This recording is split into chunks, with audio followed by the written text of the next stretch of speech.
We are now asking the remaining 24 counties to move to level 3 from midnight tomorrow until the 27th of October. This will be for a 3-week period. All of the measures relating to level 3 are contained on gov.ie. The overall profile of the disease is of a concern. The 7-day average positivity rate has increased from 2.2%.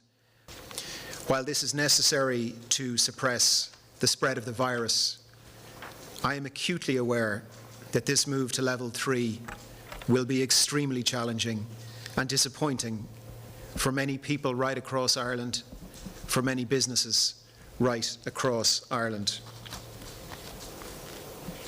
We are living in unprecedented times, but in a time of great uncertainty, there is one thing we can be certain of, which is that each of our individual actions will be critical to Ireland's success.